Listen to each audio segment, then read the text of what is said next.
नमस्कार जय जगन्नाथ। से गाँटी थिला नदी पाखरे। गाँटी बहुत शांत। गाँर लोक माने अत्यंत सरल। से गाँव जड़े लोक रोते तांको नाम थिला माधव।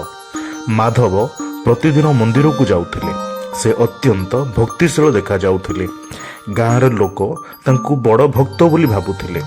से प्रतिदिन दीप जाळुथिले, फूल चढ़ाउथिले, देवतांको नाम जप करुथिले। से कहूथिले से किछि चाहू नाहांती।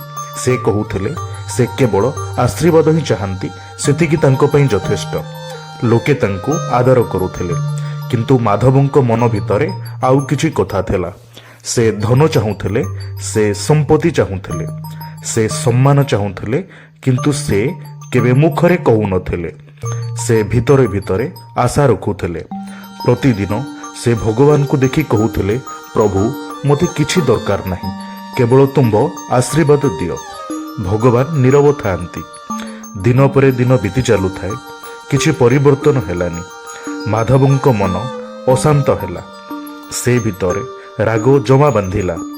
लोकंको सामनारे से अत्यंत शांत देखा जाउथिले, किंतु भितरे से अत्यंत असंतुष्ट थिले। दिने से मंदिर रे बसिथिले। से आखि बंद कले। हठात से कहिले, प्रभु तुम्हें सबु किछि जानिछ, तथापि मो दुख कहीं दूर करूना। तुम्हें मो सहित कपट करुछ कि? तांको मन अत्यंत अशांत थाए। से घर को फेरिले।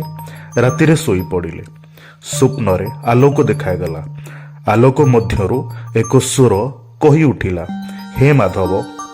माधव डरी गले। स्वर कहिला, तुम्हें कौन चाहुछ? माधव नीरव रहिले। स्वर पुणी कहिला, तमे केवल आशीर्वाद मागुछ, मु तो ताहा ही देउछि, तेबे दुखित कौन पाई? माधवंको मन कंपी उठिला। स्वर कहिला, तुमे धन चाहुछ, सम्मान चाहुछ, किंतु सत कहूना। यह हेउछि कपट, लोक देखाणिया भक्ति। भितरे गोटिए, बाहरे आउ किछि। सतकू स्वीकार कर। माधव जागी उठिले।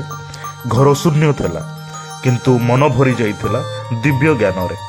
से मंदिर को देखिले, दीप आउ जळु नथिले। से चिंता कले, मु कि सतरे भक्त, ना केवल लोक देखाणिया अभिनय? से उत्तर खोजुथिले। सकाळ हेला, पक्षी डाकुथिले। गाँ जागी उठिला। माधव मंदिर को गलेनी। से चुप रहिले। लोक माने आश्चर्य हेले। केही पचारिलेनी कौन हेइछि।